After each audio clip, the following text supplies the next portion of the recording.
Baik. Bismillahirrahmanirrahim. Assalamualaikum warahmatullahi wabarakatuh. Waalaikumsalam. Waalaikumsalam warahmatullahi Warahmatullahi wabarakatuh. Oke, saudara para mahasiswa MTS semester 2 ya. Semester 2 suka ketukar-tukar saya. Yang saya cintai dan saya banggakan, alhamdulillah pada hari ini, pagi menjelang siang, kita bisa jumpa kembali melanjutkan perkuliahan kita. Oke. Jadi kemarin tuh ternyata hari Kamis tuh libur ya. Jadi hari Kamis libur, sementara hari Kamis itu adalah jadwalnya kelas D. Nah, tetapi karena saya sudah share di grup ya, rekamannya saya sudah share di grup dan semua mahasiswa berharap sudah melihat tayangannya, maka hari ini kita melanjutkan apa yang kemarin kita jeda sebentar ya selama 1 minggu ya. Jadi sama ini juga saya rekam dan kemudian saya insya Allah nanti selesai perkuliahan saya akan upload di YouTube agar mahasiswa kelas kelas D ya, mahasiswa kelas D juga bisa melihat sehingga di esok hari kita melanjutkan materi yang batasnya sampai hari ini dan demikian seterusnya ya. Demikian seterusnya. Baik. Nah, saya berharap saudara sudah memiliki pilihan hadis yang akan dijadikan makalah itu ya. Jadi hari ini saya tidak akan menagih langsung ya. Kita akan lihat perkembangan 1-2 minggu ke depan. Yang jelas hadis itu silakan saudara mulai baca-baca ya, mulai lihat kualitasnya, bagaimana pendapat para pengkritik bagi hadis itu. Andai hadis itu ada dalam Sahih Bukhari dan sementara lah ya ini untuk level S1 kita terima Sahih Bukhari itu adalah sahih ya. Kita terima Sahih Bukhari itu adalah sahih. Silakan saudara merefer kembali materi perkuliahan di semester sebelumnya terkait dengan ulumul hadis, bagaimana hadis itu bisa disebut sebagai hadis sahih ya, disimpulkan sebagai hadis sahih. Nah, hari ini saya akan mereview apa yang pernah saudara-saudara terima. Kalau lihat silabus mestinya pernah ya, terkait dengan otentisitas hadis itu. Jadi sebelum sampai kepada validitas, kesahihan, sebelum sampai kepada bagaimana hadis itu dinyatakan sebagai hadis sahih, yang pertama kali harus dilakukan adalah menentukan dulu otentisitasnya, otentik atau tidak ya. Otentik sering dalam bahasa Arab disebut dengan tausik ya, tausikus sunnah itu, tausikul hadis. Nah, caranya adalah seperti ini. Nah, ini saya sengaja memilih matan hadis yang sangat populer di kalangan kita. Ya, jadi ada matan hadis yang sangat populer di kalangan kita, bahkan mungkin sejak kita sanawiyah, ibtidaiyah, atau mungkin sejak diniyah ya dulu sebelum ke sanawiyah ke aliyah itu, sebelum ke SMP dan SMA, hadis innamal a'malu binniyat itu begitu populer. Ya, hadis itu ada dalam kitab Arba'in An-Nawawiyah, kemudian ada juga dalam Riyadhus Shalihin ya, dalam Riyadhus Shalihin. Dan hadis itu begitu populer. Saya sendiri menerima hadis itu ketika kuliah dulu ya, ketika sekolah dulu itu di sanawiyah ya. Di sanawiyah kelas 2 lah kalau tidak salah ya. Di sanawiyah kelas 2 dan itu kita menggunakan kitab Arba'in An-Nawawiyah ya, bukan karangan, susunan ya. Karena hadis itu kan nggak boleh dikarang. Ya, berbeda dengan novel. Kalau novel boleh dikarang ya, berdasarkan imajinasi penulis novel. Kalau hadis itu tidak boleh dikarang ya. Sehingga dalam tradisi hadis secara khusus atau tradisi Islam secara umum lebih dikenal musannif ya. Lebih dikenal dengan musannif. Arti harfiahnya itu penyusun ya. Jadi sabda Nabi kemudian sampai kepada yang bersangkutan, kemudian disusun dalam satu kompilasi, anggap saja demikian, kompilasi kitab ya. Oke, nah saudara, kalau kita lihat di sini nih, ya, kalau kita lihat di sini, ya, ini saya bikinkan dulu ini ya. Ini hadis ini 1, 2, 3, 4, 5, 6, 7 ya. Ini ada 7 riwayat terkait dengan innamal a'malu binniyat dalam satu kitab, dalam Sahih Bukhari ya, dalam Sahih Bukhari. Saudara boleh cek nanti dalam Sahih Bukhari ya, silahkan dicek. Nah ini saya copy pastekan dan saya jadikan bahan kuliah. Ini hadis nomor urut pertama, hadis pertama nomor urut pertama di Sahih Bukhari itu ini. Innamal a'malu binniyat wa innamal likulli imri'in ma nawa. Nah, di hafalan kita itu faman kanat hijratuhu ilallahi wa rasuli. Ya kan? Di hafalan kita kan itu. Ternyata di nomor urut pertama di Sahih Bukhari itu tidak ada kalimat hijratuhu ilallahi wa rasuli. Langsung faman kanat hijratuhu ila dunya yusibuha aw ila imra'atin yankihuha wa hijratuhu ila ma hajaro ilaihi. Gitu ya. Jadi, nah ini yang dimaksud dengan otentisitas itu ya.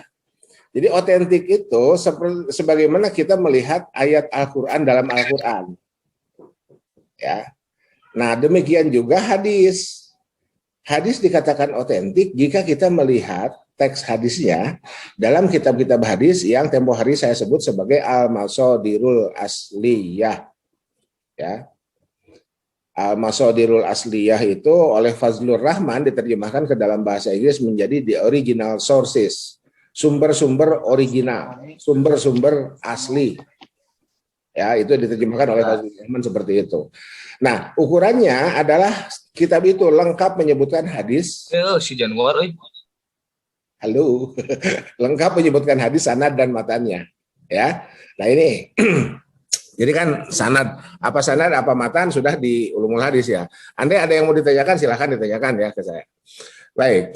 Nah, ini di nomor urut 1. Sekarang di nomor urut 2. Nomor urut 2 di Bukharinya sendiri, di Sahih Bukharinya sendiri nomor urutnya adalah 52. Saya menggunakan mausu'ah hadis Al-Kutubut Tis'ah ya. Menggunakan aplikasi itu. Nah, ternyata di nomor urut 52 ini atau nomor urut 2 dalam tampilan ini, kita lihat nih. Di sini kan ada inama nih di yang pertama ya. Di yang kedua ternyata nggak ada inama, langsung al-a'mal binniyah. Di sini amalnya jamak, niatnya jamak. Ya, plural. Di sini amalnya plural, niatnya mufrad, singular. Gitu ya. Itu. Jadi dan ini yang membedakan antara hadis dengan Al-Qur'an, antara matan hadis, antara teks hadis dengan Al-Qur'an. Di sini yang membedakannya. Ya. Itu. Ini baru dalam satu kitab ya, Sahih Bukhari. Ya. Ada dari 2 riwayat saja kan kita sudah melihat di perbedaan-perbedaannya ya. Al-a'mal binniyat, di sini al-a'mal binniyah. Ya, di sini pakai innama, di sini tidak ada innama. Di sini langsung faman kanat hijratuhu. Nah, biar enak pakai laser. Nah, ini ya. Nah, faman kanat hijratuhu ila dunya langsung. Di sini ada faman kanat hijratuhu ila Allah wa rasulih. Tuh. Ya. Jadi saudara, hati-hati ketika saudara-saudara mengklaim sesuatu. Wah, ini tidak sesuai dengan hadis. Nanti dulu hadis yang mana? Ya, gitu ya. Tidak sesuai dengan sunnah. Nanti dulu sunnah yang mana? Kita dapat informasi terkait dengan sunnah itu atau terkait dengan hadis itu dari kitab apa, nomor urut berapa, posisinya di mana, bagaimana perawinya, dan seterusnya, dan seterusnya. Gitu ya. Nah, perbedaan-perbedaan ini saya loncat dulu lah. Inilah yang dimaksud dengan ar-riwayah bil makna. Jadi riwayat bil makna diterjemahkan ke dalam bahasa Indonesia riwayat bil makna. Riwayat, yaitu yang diriwayatkan itu Oke. Riwayat bil ma'na itu adalah riwayat hadis, teks ya, matan, yang maknanya difahami sama atau diasumsikan difahami sama gitu ya, biar aman, membuat frasa kalimatnya biar aman, diasumsikan difahami sama. Jadi kalaupun ada perbedaan ya nggak terlalu tajam ya perbedaannya. Ya. Jadi ini nggak pakai nama nih, yang ini pakai nama. Oke ya, tapi kesannya kan mirip-mirip lah ya, al-amal bin niyat, al-amal bin niyah. Nah nanti tergantung pensyarah, tergantung komentator, tergantung siapa yang memberikan penjelasan terkait dengan kombinasi jama' mufrad itu. Ya, kita belum sampai ke syarah ya, kita belum sampai ke syarah. Nah, oleh karena itu saudara, ketika saudara memilih, kan saya sudah minta memilih saudara ya, memilih satu hadis, saudara boleh cek apakah tidak terdapat ragam, variasi, perbedaan teks dari hadis yang saudara pilih itu, ketika saudara pilihnya di Bukhari misalkan ya, di Bukhari di tempat lain ada nggak hadis itu? Seperti hadis innamal a'malu binniyat ini. Ya, kalau ada cek apakah terdapat perbedaan sedikit banyak ya, kurang lebih, apakah terdapat perbedaan atau tidak. Kalau ternyata dari semua sumber yang Anda cek, Anda lacak, jadi caranya gimana Pak? Googling aja. Sekarang googling itu ya alhamdulillah ya. Kita lihat sisi baiknya. Googling saja itu ketemu. Ya. Jadi sekecil apapun perbedaan diungkap saja, nggak apa-apa. Nanti kita proses bersama lah ya. Kita proses bersama. Itu seperti itu. Nah, oke. Jadi mohon dipastikan dulu itu. Oke, ini nomor 1, nomor 2. Sekarang nomor 3. Ya, nomor urut 3. Kita lihat. Oke, al-a'malu sama nggak pakai nama ya, sama dengan nomor 2, binniyah. Nah, di sini kan walikul limriin. Di sini nggak ada kulnya, walimriin. Ya. Bagi setiap manusia, bagi setiap individu. Di sini bagi individu, ya Pak Anton itu kan parafrase aja, iya. Masalahnya kita terimanya seperti ini sekarang. Ini kan kitabnya sudah jadi, Imam Bukharinya sudah meninggal di tahun 256, kita nggak bisa konfirmasi mana nih yang benar, kan gitu. Ini masih aman ya, ini masih aman, gitu. Oke, paman kana hijratuhu ilallah wa rasulih, ada ilallah wa rasulihnya. Oke.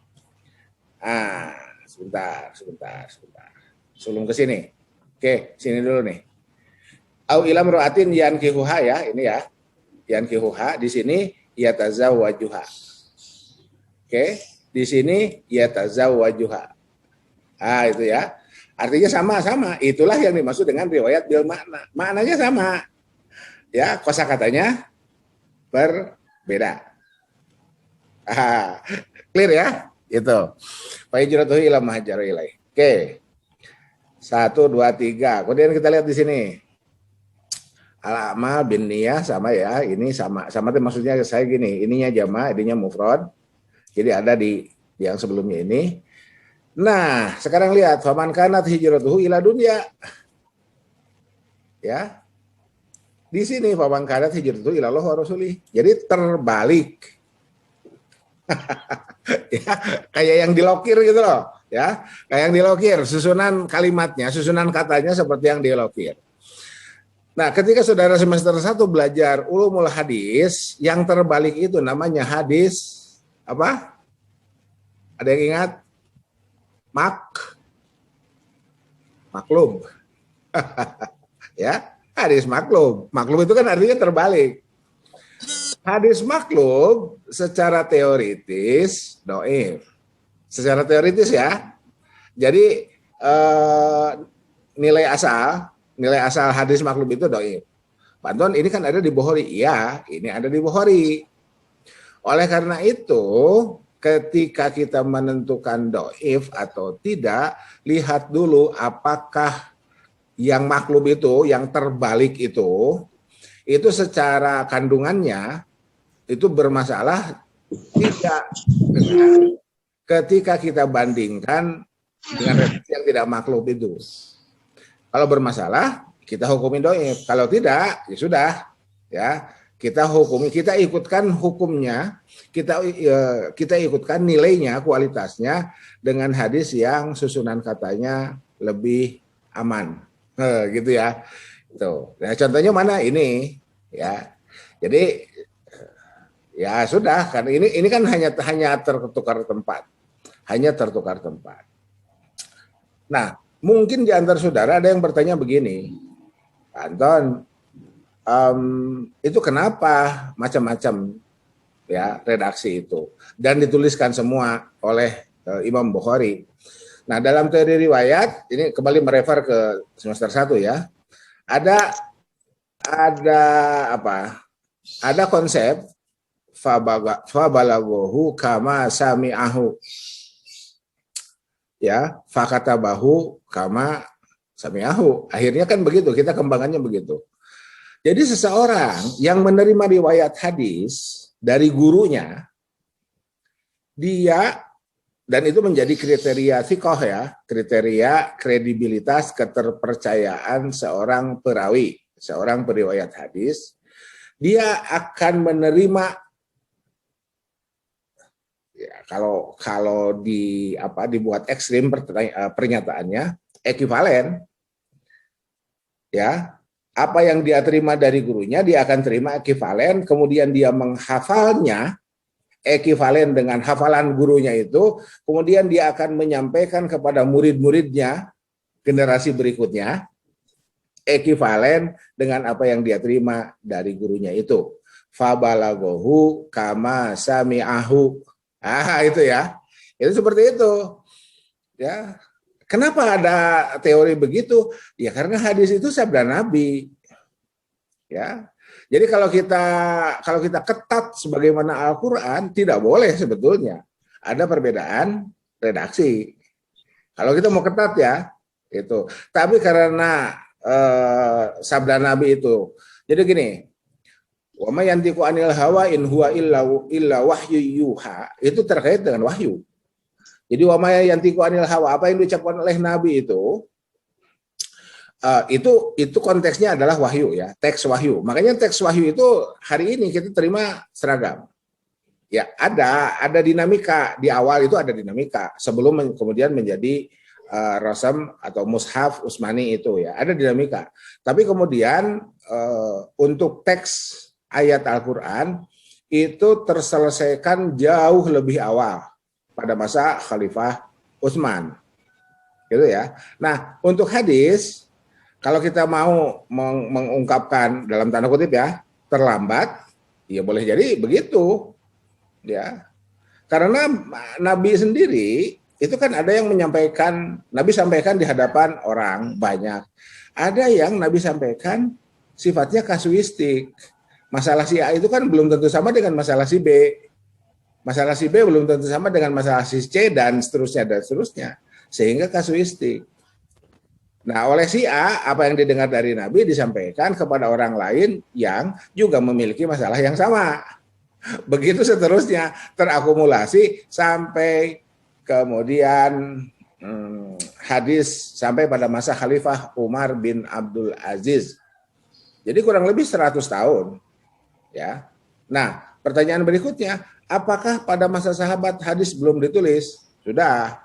Ada beberapa sahabat yang kemudian dikenal sebagai para penulis hadis atau memiliki catatan hadis, tetapi sifatnya pribadi. Itu ya. Yang masal ditulis, yang berlaku umum itu Al-Qur'an. Ya. Bahkan agar tidak tercampur antara sabda Nabi yang merupakan wahyu, bukan begitu kalimatnya, yang disabdakan oleh Nabi dalam bentuk wahyu dengan perkataan beliau, ada larangan untuk menuliskan di luar wahyu itu. Ya, ada larangan untuk menuliskan apa yang datang dari Nabi di luar wahyu. Jadi tulislah apa yang datang dari Nabi itu, pengertiannya adalah tulislah wahyu, jika memang itu wahyu. Kalau bukan, nanti dulu, tahan dulu. Gitu. Sampai kemudian ada juga perintah hadis untuk yang disampaikan oleh Nabi itu yang di luar wahyu, kemudian Nabi sendiri memerintahkan untuk menuliskannya. Jadi setelah wahyu aman, ya, jadi apa? Ada segmentasi waktu lah ya, ada segmentasi waktu kapan menuliskan Al-Qur'an, kapan menuliskan hadis, jangan disatukan ya, agar tidak tercampur.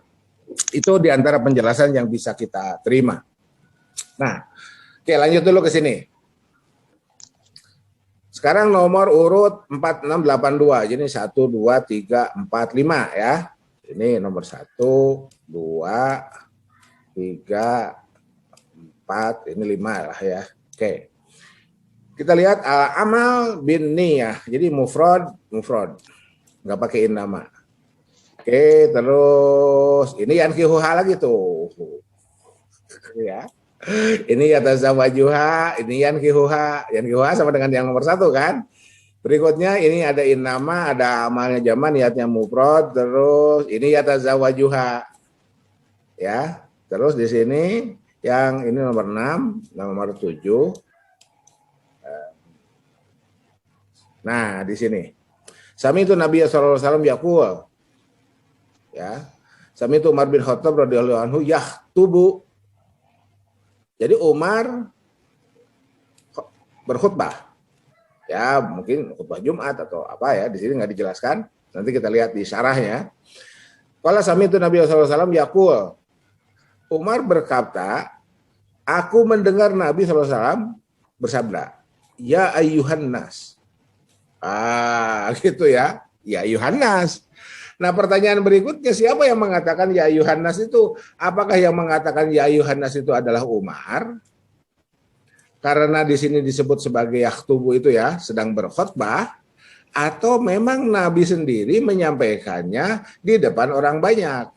Karena di sini kan sami itu Nabi sallallahu alaihi wasallam yaqul ya ayyuhan nasu. Ya, ini apa? Saya mencoba mengcopy paste apa adanya ya. Jadi tanpa ada tanda baca di sini ya. Jadi kalau tanpa ada tanda baca, ini kan rujuknya kan ke yang terdekat dulu. Jadi siapa yang yakul? Nabi, ya, kan gitu ya, bukan Umar. Tapi ada karinah lain apa di sini? Yaktubu, siapa yang yaktubunya? Siapa yang berkhutbahnya? Umar. Ya, sehingga ya ayyuhan nasu itu boleh jadi ini yang berbicaranya adalah Umar. Oke, innamal amal jaman niatnya mufrad wa innamal liman nawa fa man kana itu ilallah wa rasulih dan seterusnya. Di sini ya tazawwajuha fa hijratuhu ila ma hajara ilaih. Oke. Nah, jadi seperti ini hadis itu. Ya, makanya ulumul hadis itu banyak wilayah-wilayah teknis terkait dengan otentisitas. Nah, saudara-saudara, dengan mata kuliah ini, saudara-saudara sekarang dituntut untuk lebih hati-hati dalam menyampaikan pendapat, dalam menyampaikan klaim, apalagi klaim ya, wah ini tidak sesuai dengan hadis. Nanti dulu hadis yang mana? Gitu ya, jangan main hantam kromo aja. Wah pokoknya itu tidak sesuai dengan sunnah. Nanti dulu sunnah yang mana? Gitu ya. Itu. Ya, kenapa? Ya karena memang kenyataannya begini. Ini baru satu hadis loh. Ini baru satu hadis ada dalam satu kitab Sahih Bukhari. Oke, silakan. Ada yang bertanya?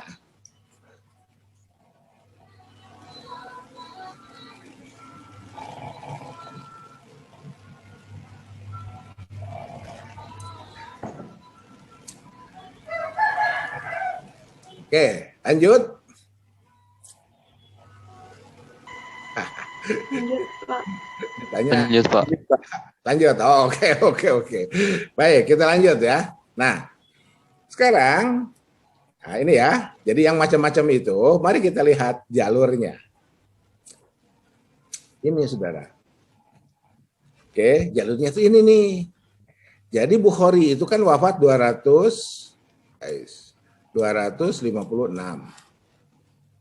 Hijriah. Ya. Nabi wafat, Rasul wafat 11 Hijriah. Oke. Jadi berapa tahun nih? 2,5 abad ya. Gitu. Pak Anton, itu kenapa panahnya dari Bukhari ke Nabi bukan dari Nabi ke Bukhari? Inilah yang dimaksud dengan isnad. Ya. Jadi isnad adalah sistem transmisi atau sistem melacak transmisi riwayat. Ya. Nah, boleh nggak kita bikin panahnya dari Nabi ke sahabat? Boleh. Inilah yang dimaksud dengan riwayat. Ya, inilah yang dimaksud dengan riwayat. Teruslah sampailah ke Bukhari. Jadi ini arah panahnya tinggal dibalik aja ya, tinggal dibalik lah. Boleh. Dari Bukhari ke Nabi namanya isnad. Rangkaiannya disebut dengan sanad. Untuk apa sih? Untuk melacak otentisitas terlebih dahulu. Nanti validitas ya. Untuk apa? Kenapa diperlukan? Karena hukum, kan hadis ahkam. Hukum itu harus dipastikan dulu kualitasnya. Berbeda dengan at-targhib wa tarhib. Sifatnya motivasi. Ya, apa? Thalabul ilmi faridatun ala kulli muslimin. Itu kan motivasi. Meskipun di situ disebut dengan faridatun ya. Itu motivasi. Dari mana kita tahu motivasi? Sanad ya dhaif. Nah, yang kayak barusan itu ya. Jadi yang kayak barusan itu kan itu sebetulnya materi saudara di semester 1 itu ya. Gitu. Saya boleh nanya nggak? Pernah praktek menentukan kualitas? Belum, Pak. Belum. Oh, oke. Kalau belum berarti mari kita sekalian praktek di hadis ahkam ini ya. Nggak usah apa? Nggak usah galau juga, nggak usah panik ya, nyantai aja. Nanti kita bimbing termasuk mulai dari apa? Jadi nanti kita akan memulai praktek mentashih itu, menilai kualitas itu dari hadis yang saudara pilih itu. Andai hadisnya riwayat Bukhari, tadi saya katakan, itu kan sahih ya. Nah, bagaimana kita bisa membuktikan hadis itu sahih? Oke.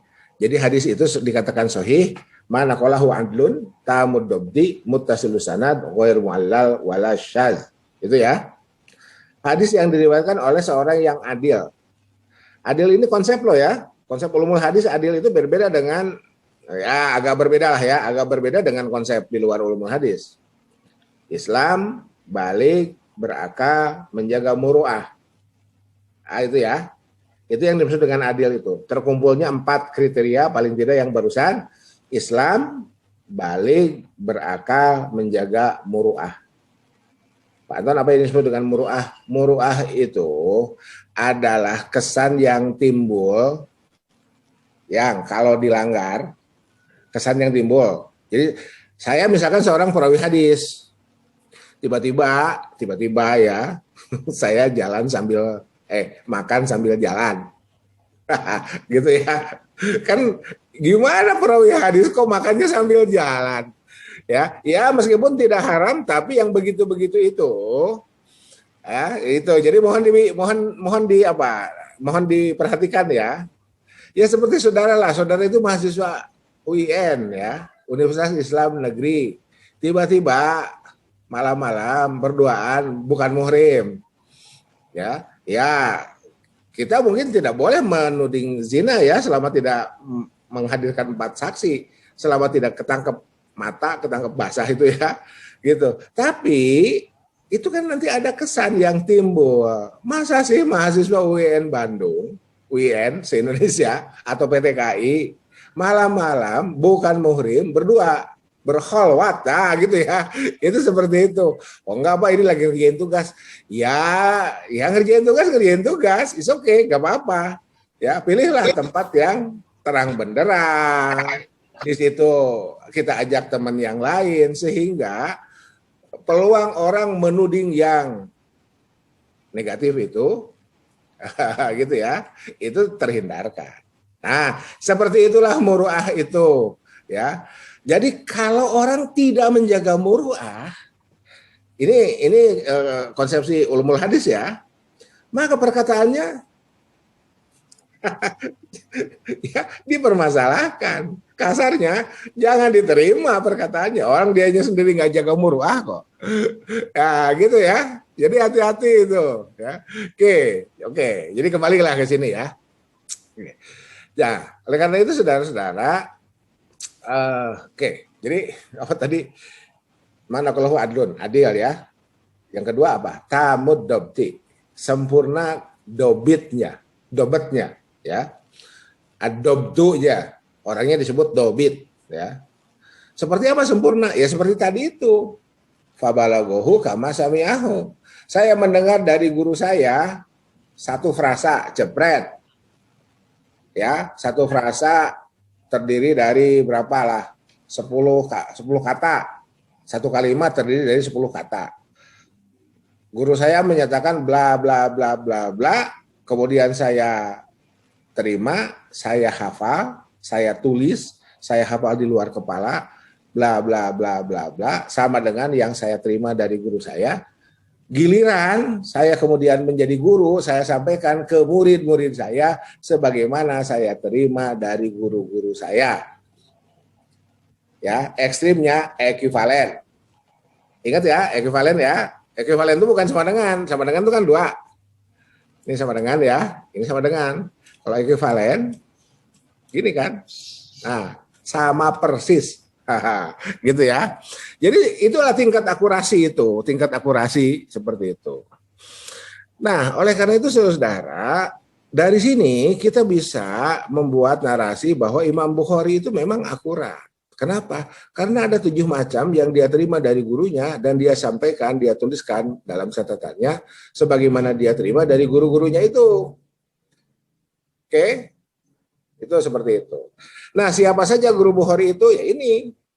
Ya. Jadi hadis nomor urut 1 nih. Mundur dulu ke sini lah ya. Nah, kan yang pertama Al-Humaidi. Haddasana Al-Humaidi telah menceritakan kepada kami. Nah, kalau haddasana ini mungkin di kelas nih. Kan tidak cuma Bukhari. Bukhari terima dari gurunya yang bernama Al-Humaidi itu, dan Bukhari menggunakan kata-kata na. Jadi kalau 4 mata, hadasani bercerita kepadaku. Kalau bercerita kepada kami, berarti Bukhari bersama dengan kawan-kawannya. Jadi kemungkinan ini di kelas. Sebagaimana sekarang saya berbicara didengar oleh satu kelas. Kalau sedang bimbingan skripsi, misalkan gitu, 4 mata, hadasani. Nah, itu ilustrasinya begitu ya. Gitu. Oke.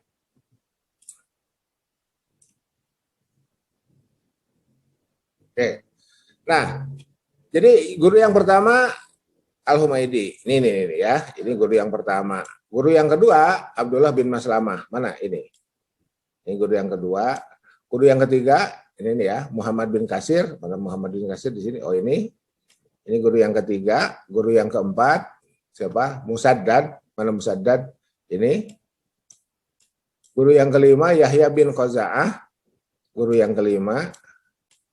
Guru yang keenam Qutaibah bin Sa'id, guru yang keenam, dan guru yang ketujuh adalah Abu Nu'man. Nih. Itu. Jadi Bukhari terima hadis innamal a'malu binniyat dengan 7 redaksi itu, beliau terima dari 7 orang gurunya. Oke. Nah, berikutnya guru-gurunya ini yang 7 orang terima dari guru-gurunya juga. Qutaibah terima dari Abdul Wahab, Yahya bin Qaza'ah dan Abdullah bin Maslamah. Nah, saya pakai kelasan dulu. Oke. Qutaibah terima dari Abdul Wahab. Yahya bin Qaza'ah terima dari Malik. Oh, ternyata Malik tidak hanya ke Yahya bin Qaza'ah, tapi ada juga murid Malik yang lain dalam rangkaian sanad ini ya. Siapa? Abdullah bin Maslamah.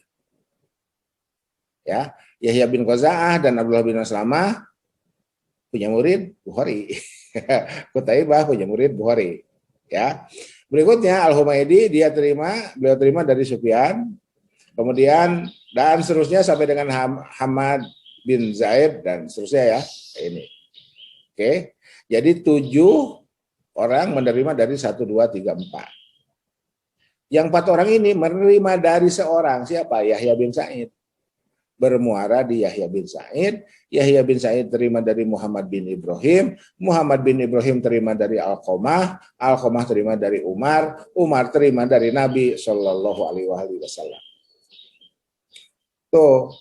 Jadi kita baru paham Nabi wafat 11 Hijriah, Bukhari wafat 256 Hijriah. Bagaimana ceritanya Bukhari bisa menemukan hadis ini melalui rangkaian orang-orang ini. Ya, dari atas dari Nabi ke Bukhari namanya ar-riwayah, dari Bukhari ke Nabi namanya as-sanad. Nah, proses melacaknya disebut dengan al-isnad. Meskipun antara sanad dan isnad interchangeable, seringkali dipakai bergantian lah ya. Yang dimaksud sanad ya isnad. Itu ada yang saya menemukan ada yang begitu, ya, dan sebaliknya. Oke, ada yang mau ditanyakan? Pernahkah dapat materi seperti ini? Mohon maaf ini ya, saya harus bertanya. Dari mata kuliah lain? Belum. Ya, kalau belum, oke, nggak apa-apa. Ya, kalau belum, ya ini tetap saya rekam ya, saya upload di YouTube dan untuk yang ini saya akan publish ya, sifatnya publik. Jadi ya, karena screen share kan wajah saudara-saudara nggak ada ya, yang ada wajah saya sendiri ya, gitu. Jadi mohon izin saya akan mempublish ini karena banyak permintaan dari luar kampus kita terkait dengan ini. Oke, mari kita lanjut. Nah, sekarang ini ilustrasi ya, tetap aja ilustrasi. Jadi nomor urut pertama itu ini ya. Jadi nomor urut pertama ini kan banyak nih ya, ini banyak nih. Ada 7 ya, ada 7 jalur. Kalau kita preteli satu-satu, sanad pertama ini. Ya. Jadi Bukhari terima dari Humaidi, dari Sufyan, dari Yahya, dari Muhammad, dari Alqamah, dari Umar, dari Nabi. Oke. Menggunakan transmisinya itu Bukhari, nah ini kan Haddasana Al-Humaidi. Jadi di sini ada yang dimahdzuf, ada yang dibuang. Takdiruhu qala al-Bukhari haddasana Al-Humaidi. Gitu. Bukhari berkata, Haddasana telah menceritakan kepada kami. Siapa? Al-Humaidi. Al-Humaidi. Nah, itu ya. Namanya adalah Abdullah ibnu Zubair. Jadi Al-Humaidi itu namanya Abdullah. Ya. Dia punya bapak namanya Az-Zubair. Nah, ini saudara, jadi kita belajar nama itu, belajar hadis, belajar bahasa Arab, belajar budaya. Seperti inilah. Ya, saudara kan nggak pernah nanya, Pak Anton bapaknya siapa? Ya, karena kita hidup di timur. Ya, gitu. Anton bin Hashim. Nah, itu bapak saya Hashim ya. Bapak saya Hashim namanya. Anton bin Hashim gitu kan. Itu kan seperti itu. Tapi kan tidak lazim kita menggunakan istilah itu. Oke, jadi ini jalurnya. Jalur pertama adalah ini. Berikutnya ya. Ini ya, jalur kedua Abdullah bin Maslamah ini ya. Jalur kedua kalau di preteli menjadi begini. Nah, jalur kedua. Ini jalur pertama. Halo. Jalur pertama yang tanpa ilallah wa rasulihnya itu ini. Humaidi ke Sufyan. Jalur kedua ini. Ada ilallah wa rasulihnya tapi niatnya mufrad. Amalnya jaman, niatnya mufrad. Jalur ketiga ya, yang nggak pakai nama Al-A'mal bin Niyah ini dari Bukhari ke Muhammad bin Katsir, jalur keempat ini melalui Musaddad, ya. Itu. Dan inilah yang terbalik itu. Ya, faman kana hijratuhu ila dunya yusibuha aw imra'atin yatazawwajuha fa hijratuhu ila ma hajaru ilaih wa man kana hijratuhu ila Allah wa rasulih fa hijratuhu ila Allah wa rasulih. Tuh ya. Ini yang jalur ini nih yang kebalik itu, yang seperti terlokir itu ya. Oke. Berikutnya ini yang kelima, Yahya bin Qaza'ah, Malik, Yahya bin Zaid. Oke. Jalur ke-6, jalur ke-7. Selesailah jalur yang ada di Bukhari seperti ini.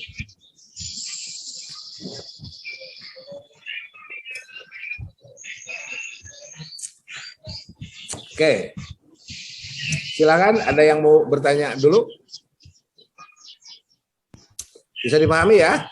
Jadi ilustrasinya seperti itulah riwayat. Jika kita mengatakannya sebagai riwayat, jika alurnya dari Nabi ke sahabat, dari sahabat ke tabi'in, dari tabi'in ke tabi'in, terus sampai ke mudawwin. Inilah yang disebut dengan mudawwin itu ya. Bukhari, Muslim, Abu Dawud, Nasai, Tirmizi, Ibnu Majah, dan seterusnya, itulah yang disebut dengan mudawwin. Andai dari mudawwin sampai ke Nabi disebut dengan isnad. Rangkaiannya disebut dengan sanad.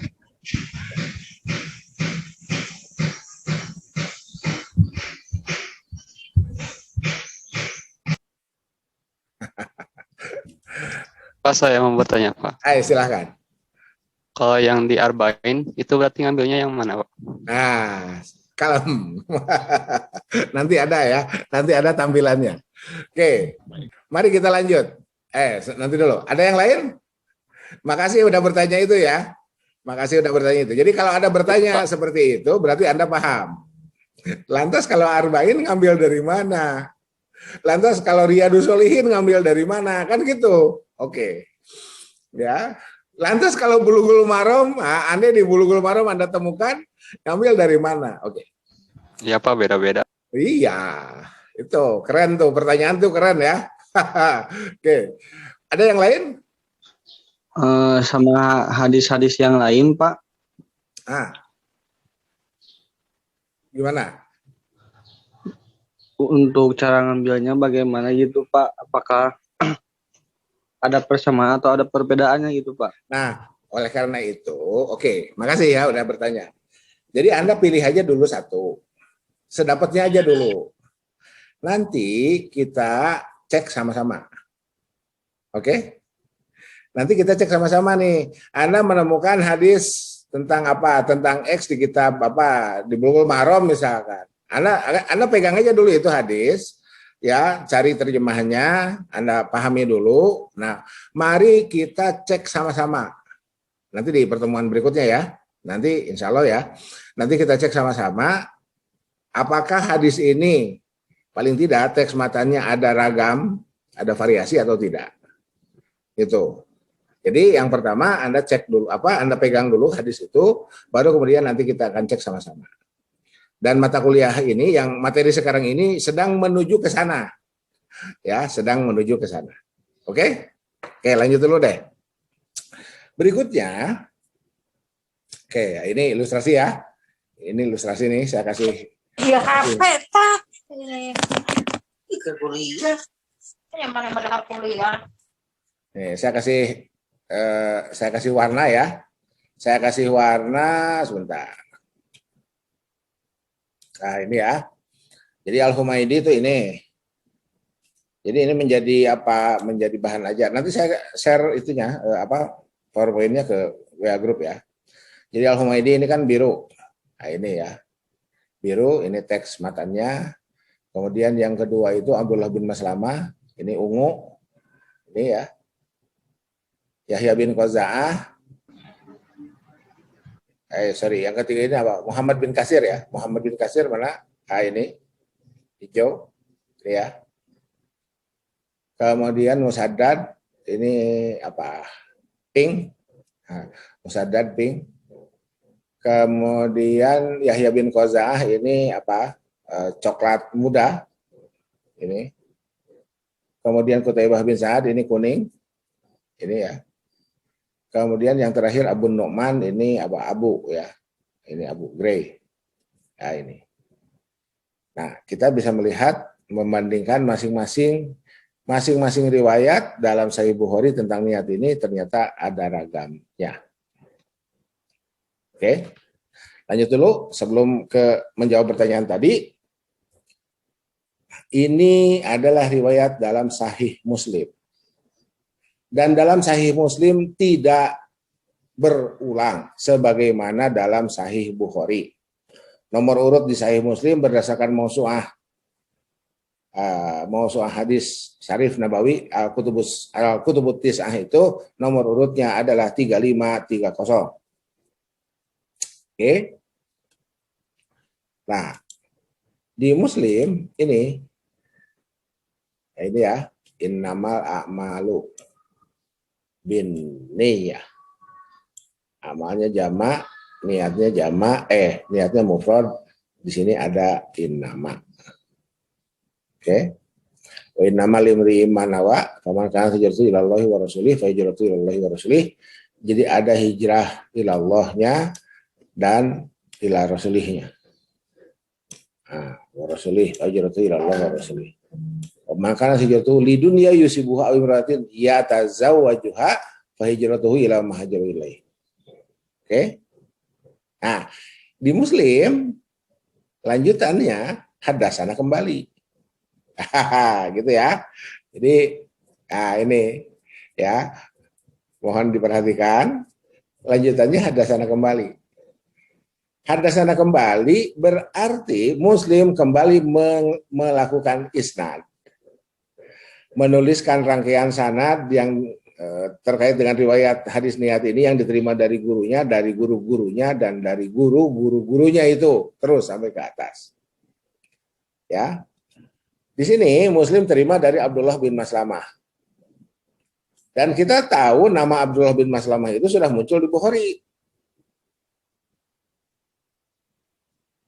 Nah, ini. Ya. Ini nih. Ini kan Abdullah bin Maslamah ini adalah Abdullah bin Maslamah yang ada dalam Sahih Muslim. Jadi selain Abdullah bin Maslamah itu selain punya murid bernama Bukhari itu, dia juga punya murid Muslim. Gitu ya. Kenapa saya nggak munculkan di sini ya? Karena ini kita sedang membicarakan Bukhari. Gitu ya. Oke. Nah ini Abdullah bin Maslamah, hadasana Malik. Nah di sini kan ada Malik nih. Ya, Malik di sini adalah Malik yang ada di Bukhari itu. Nih. Ya. Ini Abdullah bin Maslamah, ini Malik.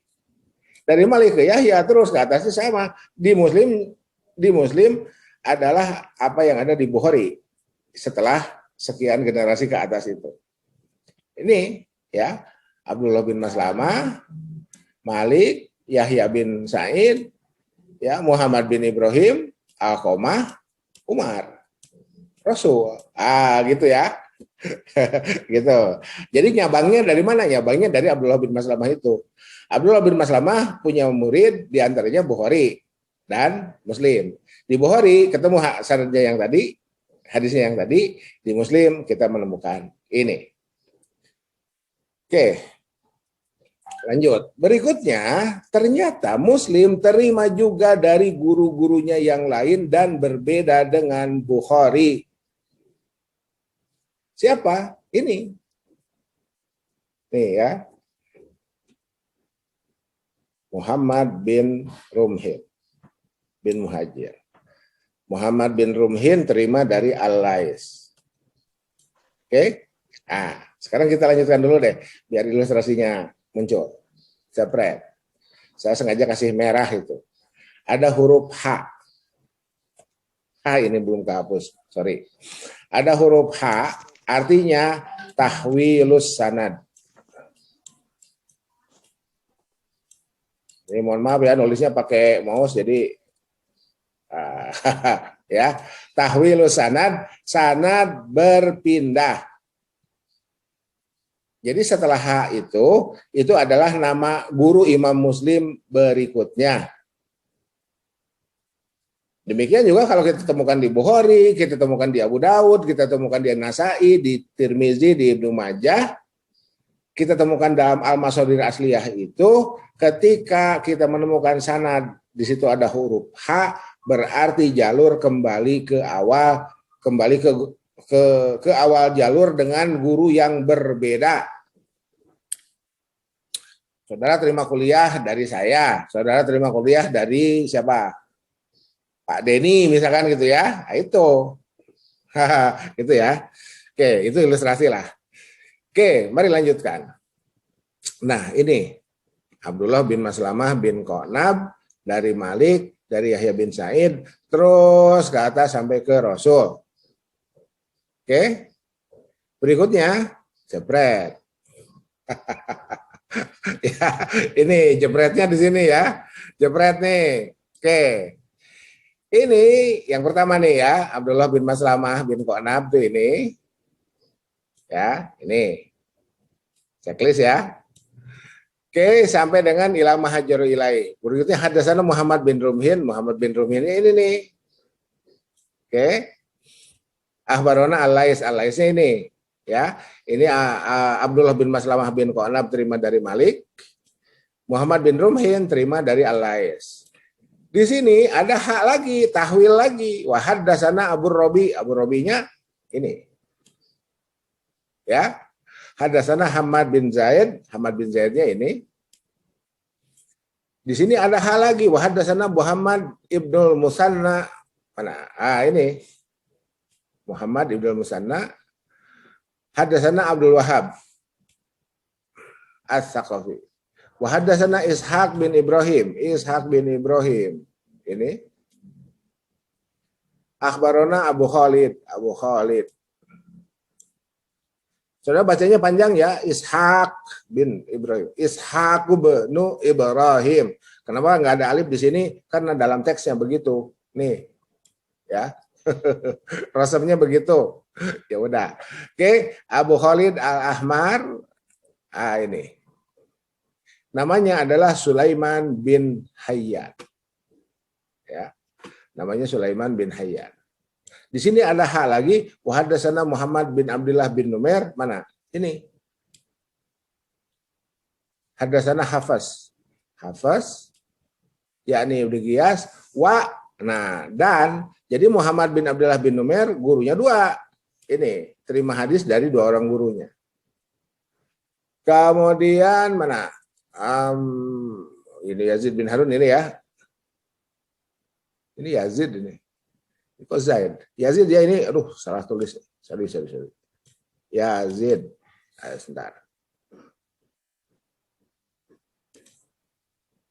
Hitam.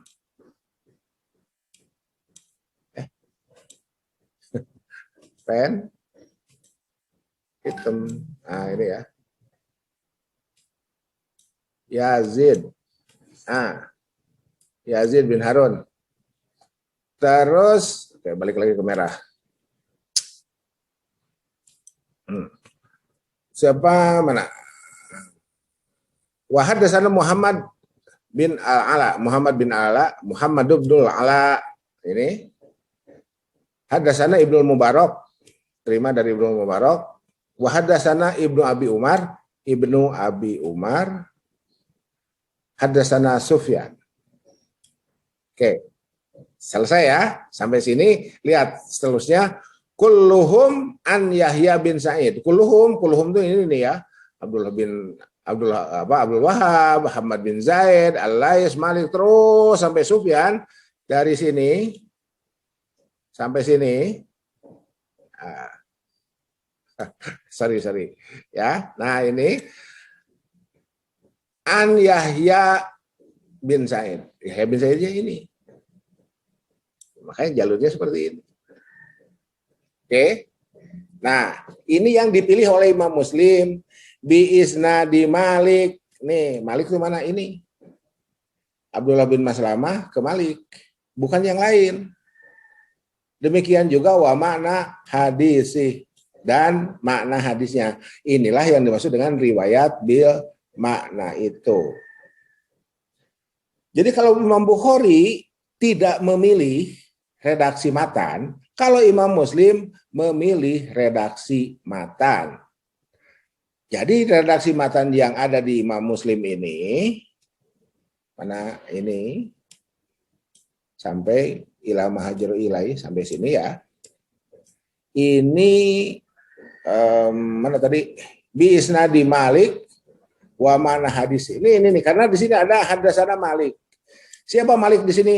Ternyata Malik di sini adalah Malik bin Anas, imam, salah seorang imam mazhab itu. Gitu ya. Itu. Oke, ini tanggung penjelasannya. Kenapa Muslim memilih Malik? Setelah saya cek saya cek nih, kan saya cek satu-satu nih. Ya. Adlun, Tamudobti, Mutasusanat, ini semua cek satu-satu, ternyata Malik paling tinggi derajat kualifikasinya. Jadi kalau IPK-nya 4,0. Yang lain 3,9, 3,8, 3,7. Ya, ini ilustrasi ya. Sorry ya, ini ilustrasi. Kenapa Muslim memilih Malik? Karena saya tidak menemukan alasan ya dari sini, dari naskah ini saya tidak menemukan alasan. Kemudian saya coba cek satu-satu nih. Pak Anton ngapain juga cek satu-satu? Kan saya tafsir hadis dulu. Waktu kuliah, ya, saya ini bukan ekonomi ya, S1-nya itu. Saya tafsir hadis dan skripsi saya hadis. Dan kerjaannya begini. Kayak saudara ngitung anuitas itu. Ya, ngitung tabel, hitung tabel ya. Hitung tabel, ya seperti itu. Jadi dicek satu-satu nih. Jadi orang-orang yang ada di sini, ya, nah,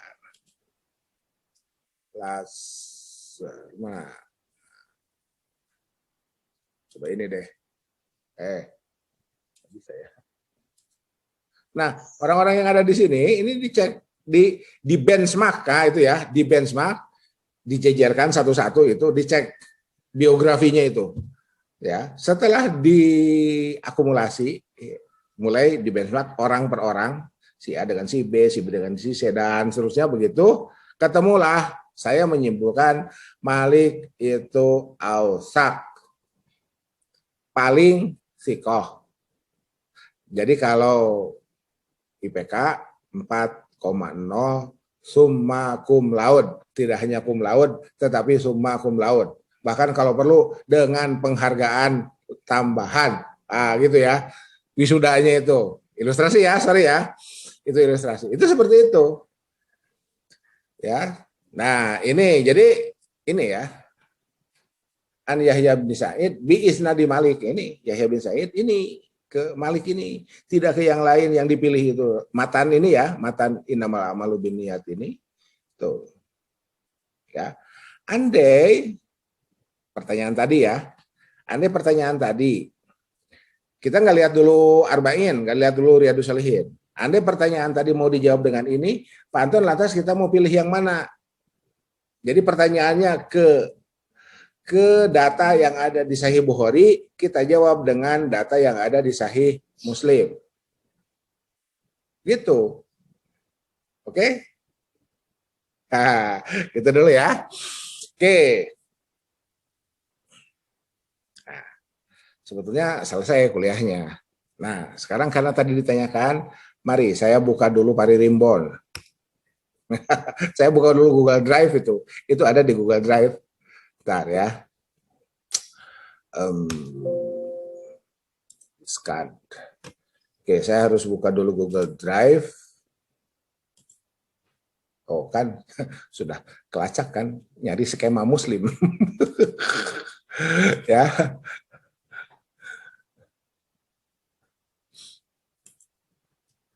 Compare redaksi. Nah. Aduh, nggak ada. Sebentar. Niat. Nah. Nih. Oke, sebentar. Saya unduh dulu ya, sebentar. Saya unduh dulu.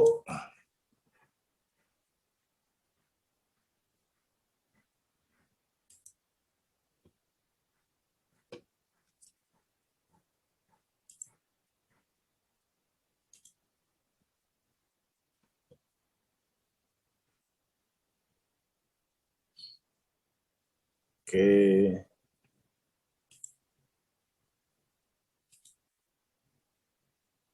Nah, nih. Ya. Perbandingan redaksional. Terlihat ya? Oke.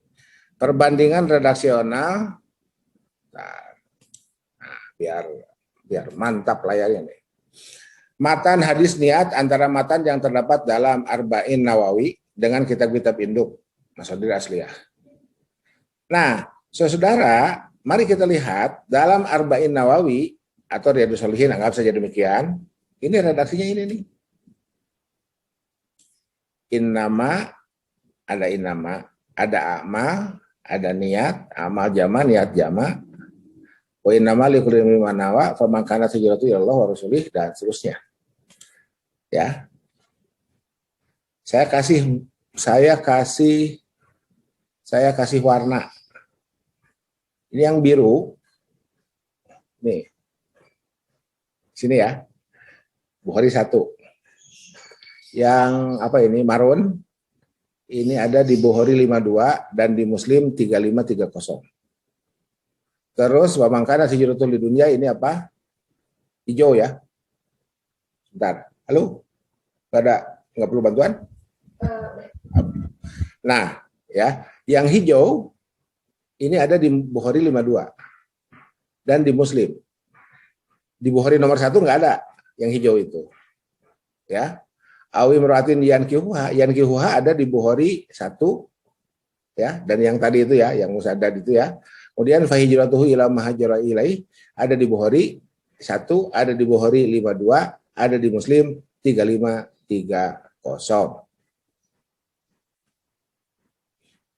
Terjawab ya? Siapa tadi yang bertanya? Razan? Iya. Jadi boleh di satu-satu gitu, Pak. Nanti dulu ya.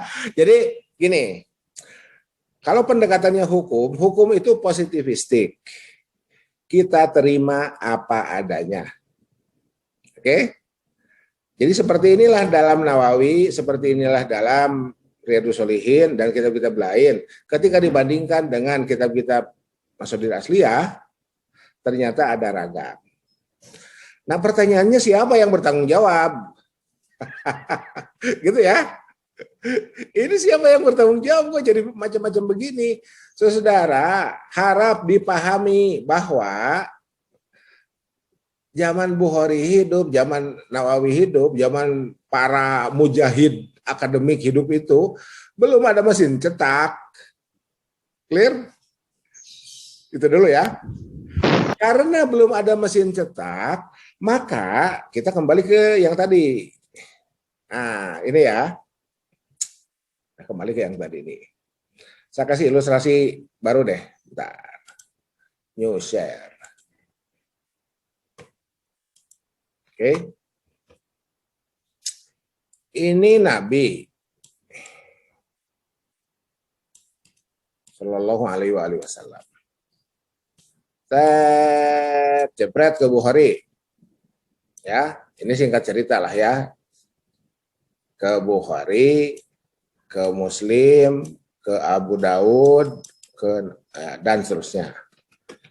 Ya. Ini oke, Kutubus Sittah paling lama, paling jauh dari Nabi itu Imam Nasai, wafat 303 Hijriah. Imam Nasai. Jadi kalau saudara menemukan Rawahun Nasai, ya itulah. Beliau adalah wafatnya 303 Hijriah. Oke, 303 Hijriah. Nabi wafat 11 Hijriah. Oke. Nah, tiba-tiba kita gunakan Bulughul Maram.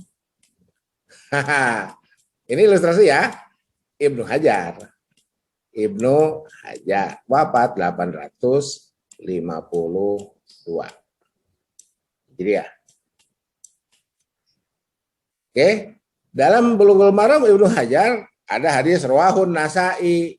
Ini gimana ceritanya Ibnu Hajar bisa menerima hadis Imam Nasai itu? Dilihat dari jarak 5 abad.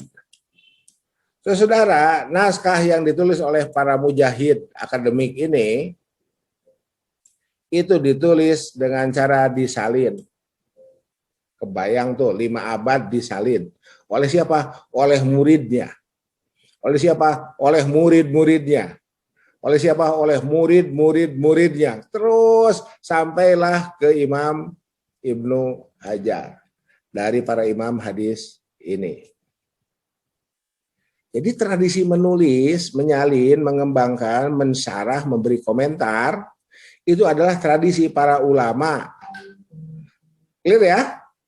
Makanya di PTKI, tradisi menulis artikel itu, menulis makalah, itu menjadi sesuatu yang niscaya sebagai bagian dari proses belajar mengajar. Itu repotnya di Indonesia tradisi menulis belum baik.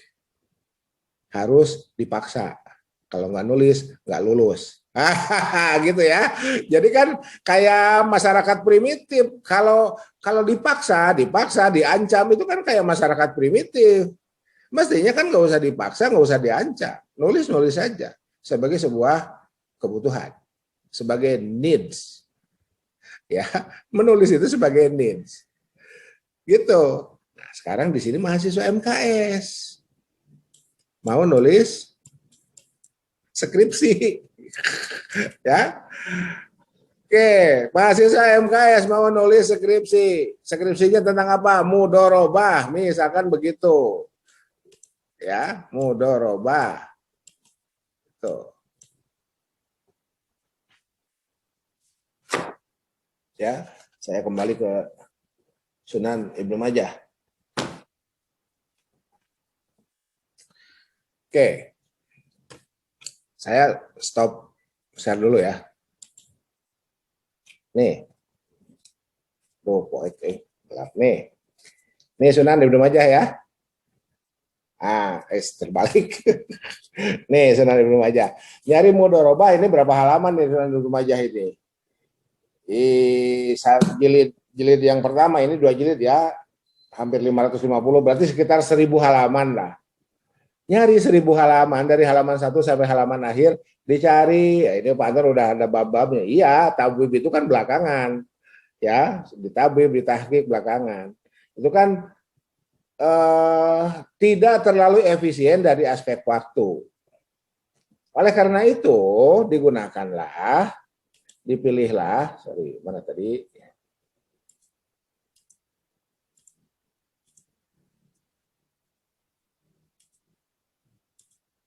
Dipilihlah Bulughul Maram untuk nyari mudorobah itu. Kan Bulughul Maram sudah tematik. Ibnu Majah juga sudah tematik. Iya, tapi kan sanadnya masih ada yang tadi itu. Jadi kemana kita akan merujuk tergantung posisi kita. Apakah kita akan mencukupkan di Bulughul Maram atau kita akan rujuk kitab-kitab sumber itu dengan segala konsekuensinya. Saya kasih tahu ya, apa Pak Anton yang disebut dengan konsekuensi? Ya, kalau kita hanya merujuk Bulughul Maram, tidak melihat yang lain, kemungkinan ragam variasi itu kita tidak tahu. Emang manfaat ragam variasi itu apa? Itu saling melengkapi. Bisa jadi saling melengkapi. Ketika saling melengkapi, narasi kita itu menjadi kaya. Tapi kalau hanya dari satu sumber, ya itu aja. Lama Pak Anton? Ya itulah konsekuensinya. Gitu ya. Itu. Jadi kalau S1 itu masih diperkenankan Bulughul Maram, Riyadhus Shalihin, Arba'in itu masih diperkenankan. Meskipun tergantung pembimbingnya juga ya. Jadi nanti pembimbing saudara siapa itu. S2 itu sudah mulai itu. Sudah mulai harus merujuk sumber asli. Ya, yang penting terbukti merujuk sumber asli. S3 ditanya, ada nggak di sumber asli yang lain? Jadi kalau kita merujuk Sahih Bukhari, pertanyaan berikutnya, ada nggak di Sahih Muslim? Yang kayak barusan itu, ya, redaksinya sama atau enggak? Ada ragam variasi redaksi enggak? Ya, emang urusannya apa, Pak Anton? Itu ketika kita buka di Tirmizi, inna fil mali lahakon siwaz zakah. Contoh di pertemuan pertama ya, saya ungkap kembali. Ketika kita buka di Ibnu Majah, contoh aja ini ilustrasi ya. Laisa fil mali hakun siwaz zakah. Jadi kalau ada kewajiban lain di luar zakat, merefernya ke hadis yang tadi. Yang pertama, kalau narasinya tidak ada kewajiban terkait dengan harta kekayaan itu di luar zakat, artinya hanya zakat ya yang wajib, yang lainnya tatawu, yang lainnya sunnah saja, berarti kita gunakan hadis Ibnu Majah. Begitu hadis itu. Ya, gitu. Muncullah narasi ekonomi. Apa? Whatever the name. Ekonomi harus memastikan terjadi distribusi pendapatan. Agar apa? Agar kue pembangunan GDP, Gross Domestic Product, bisa dinikmati oleh seluruh masyarakat. Disitulah saudara yang bicara. MKS, FEBI. Kalau Fakultas Syariah bicaranya di mana? Adakah produk peraturan perundang-undangan yang bisa memastikan kue pembangunan nasional itu terdistribusikan kepada seluruh masyarakat? Di situ anak syariah yang bicara, anak muamalah. Anak MKS ke ekonomi mikro, ke ekonomi makro. Gitu. Jadi jenis kelaminnya baru kelihatan di akhir. Kenapa? Karena yang kita pelajari ini sumber. Kalau di sumber itu kan bahan baku, belum kelihatan jenis kelaminnya. Mau ekonomi syariah, mau muamalah, sama aja. Orang belajar hadis kayak begini. Gitu ya. Gitu. Ya. Oke. Gimana, cukup? Penjelasannya cukup ya? Razan, cukup penjelasannya? Siapa tadi yang bertanya? Cukup Pak, cukup Pak. Oke. Ya. Oke, jadi masih ada yang lain? Kalau tidak ada, kita cukupkan sampai di sini. Ya, kan saya ceramah terus tuh dari tadi nggak berhenti. Saya perlu jaga stamina. Oke, jadi gini, sebentar. Saya close dulu share screen-nya, saya stop share dulu. Nah, oke ya, jadi wajah saya biar kelihatan. Mana wajah saudara-saudara? Ya, oke. Jadi gini. Oke, tadi kan di WA Group saya sudah sampaikan. Saya berharap semua sudah memiliki hadis yang dipilih itu. Ya. Jadi sementara ya, Andai saudara mau langsung memastikan bahwa ini ada ragam variasi matan atau tidak, ya itu bagus saja. Andai belum, ya cukup satu aja dulu. Nanti kita lihat sama-sama. Ya, nanti kita lihat sama-sama dan besok ya. Nah, besok lanjutan dari materi ini. Besok lanjutan dari materi ini di kelas D ya, di kelas D. Besok lanjutan dari ini dari materi ini. Jadi kelas D dipersilahkan untuk menonton karena ini selesai kuliah saya upload di YouTube. Dipersilahkan untuk menonton tayangan ini. Kemudian besok insya Allah kita lanjut kepada, saya ingin semua mahasiswa bisa share screen memperlihatkan inilah hadis yang saya pilih untuk untuk di treatment, bukan di treatment, ya untuk dikaji lah ya, untuk dikaji, dianalisis sampai kemudian nanti lahir kesimpulan hukumnya, itu ya, sampai kemudian lahir kesimpulan hukumnya versi FEBI, bukan versi syariah ya, versi FEBI, nah itu ya versi FEBI. Oke, Cukup?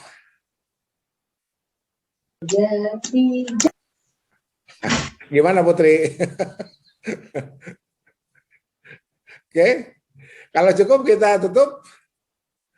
Ya, mari. Saya ingin wajahnya muncul dulu deh. Ini biar saya screenshot. Masa belum mandi juga? Kemarin alasannya belum mandi, Pak. Aduh, jangan belum mandi lah. Mandi aja. Gitu. Oke, saya mau screenshot dulu. Tar.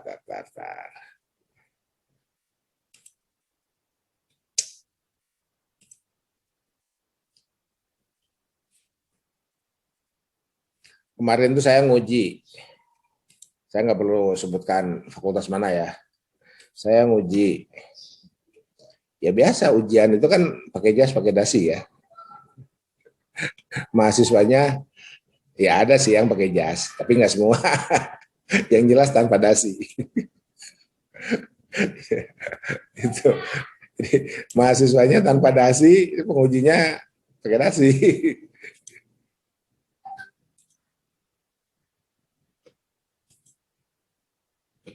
Kemudian sebentar, ini capture region.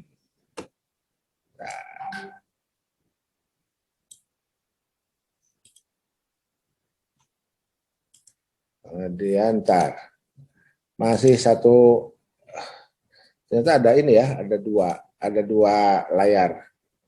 Oke, bentar, kali lagi.